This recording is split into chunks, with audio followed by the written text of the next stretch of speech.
Mushoku Tensei itu anime cabul, jelek, isekai ampas, gak bermutu, dan lain sebagainya. Kira-kira gitu tanggapan banyak penonton awam tentang seri 1 ini.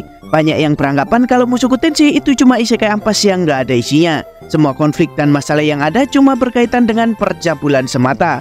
Tapi apa benar seperti itu? Apakah Mushoku cuma isekai cabul yang gak ada isinya? Atau sejatinya mereka yang gagal untuk mencerna garis besar masalah yang ada? Yuk kita bahas, tapi sebelum mulai boleh dong like dan follow-nya, akan sangat membantu perkembangan kreator kecil ini. Terima kasih dan yuk kita mulai. Semua anggapan ini murni didasarkan oleh tingkah laku MC-nya yang jujur akan sifat cabulnya. Banyak penonton yang gak suka sama sifat Rudeus yang mesum tapi diterima oleh semua karakter di sana. Apalagi tiap masalah yang muncul dari season 1 seolah-olah cuma tentang hal-hal seperti itu. Mulai dari bagian awal musim pertama yang menyangkut masalah perilaku bejat Rudeus saat bayi, persekongkolan Paul dan Lilia, kebiasaan keluarganya Eris, sampai dengan penutup yang dilakukan oleh Eris dan Rudeus.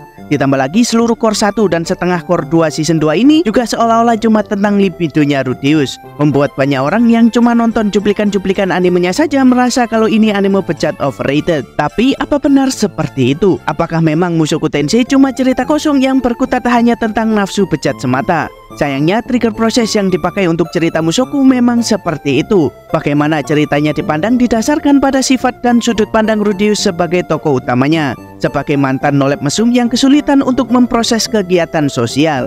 Meski begitu bukan berarti ceritanya kosong dan gak memiliki makna apapun. Setiap masalah dan kegiatan yang ada adalah proses bagi karakternya untuk berkembang menjadi sosok yang lebih baik lagi. Bahkan beberapa masalah bejat itu berguna untuk menentukan pergerakan dunia dan cerita dari Mushoku Tensei itu sendiri. Sebagai contoh awalnya kita ambil masalah Lilia dan Paul. Masalah tersebut bukan cuma tentang nafsu bejat mereka semata, tapi juga sebagai problem solving pertama untuk Rudeus. Sebagai tahap awal dirinya mengenal yang namanya hidup sebagai makhluk sosial. Secara langsung ia berperan besar untuk menjaga rumah tangga orang tuanya.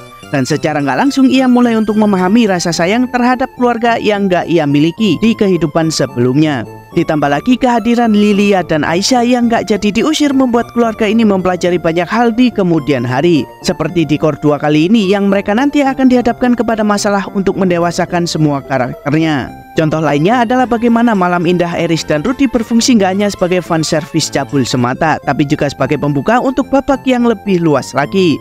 Sebagai awal untuk karakternya berkembang menjadi pribadi yang lebih baik, sebagai pemicu untuk rentetan konflik dan resolusi yang akan datang. Dari pandangan Eris, momen ini penting untuk dirinya yang kehilangan semua keluarga Boreasnya. Menjadi penyemangat untuknya menjalani hidup juga agar dia bisa menekankan perasaannya kepada Rudeus. Langkah ini juga penting agar keluarga bangsawannya nggak dicaplok oleh kekuatan yang lebih besar, agar dirinya bisa bebas memperkuat diri dan melindungi orang yang ia kasihi. Dan bagi Rudy ini adalah penerimaan dan penolakan pertamanya, sebuah penolakan yang berujung pada mandeknya adik kecil Rudeus, sebuah trauma yang bertujuan untuk menenangkan hasrat gila milik tokoh utama kita ini, yang membuatnya kalem dan bisa untuk berpikir lebih rasional lagi, membantunya untuk memilih keputusan paling tepat dan gak seterburu-buru sebelumnya. Bayangkan aja kalau nggak ada arc impoten ini, kira-kira si Rudy udah punya anak berapa? Udah berapa wanita yang ia jajaki semenjak kepergian Eris? Dan bahkan aku nggak bisa bayangin apa yang bakal dilakuin Rudy, Kerinia, dan Purshana setelah mereka dikalahkan. Membuat arc ini penting untuk sang main karakter agar ia bisa berperilaku layaknya manusia yang beradab. Ditambah lagi malam indah itu juga secara nggak langsung memberi jalan untuk kisah-kisah selanjutnya, seperti kisah pertemuan Rudeus dengan soldat Sarah dan kawan-kawannya,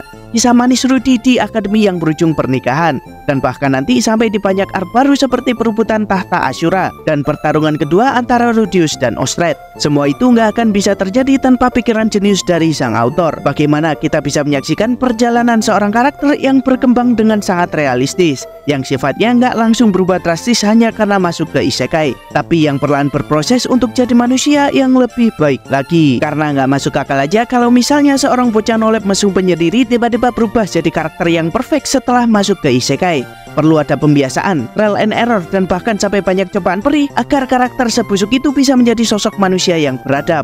Apalagi penggambaran dunia luasnya juga nggak lepas dari yang namanya inspirasi dunia asli, sebuah era di mana adab dan biadab cuma dipisahkan oleh kain yang sangat tipis. Jadi intinya Mushoku Tensei memang menggunakan banyak unsur cabul sebagai trigger cerita mereka, tapi bukan berarti nggak ada lain yang dihasilkan oleh karya ini. Dengan mempertimbangkan latar dan watak dasar karakternya, Mushoku mampu memberikan sebuah kisah yang penuh akan makna kehidupan, yang mampu menghadirkan dunia luas dan kompleks, yang ceritanya layak untuk terus diingat oleh para pembacanya.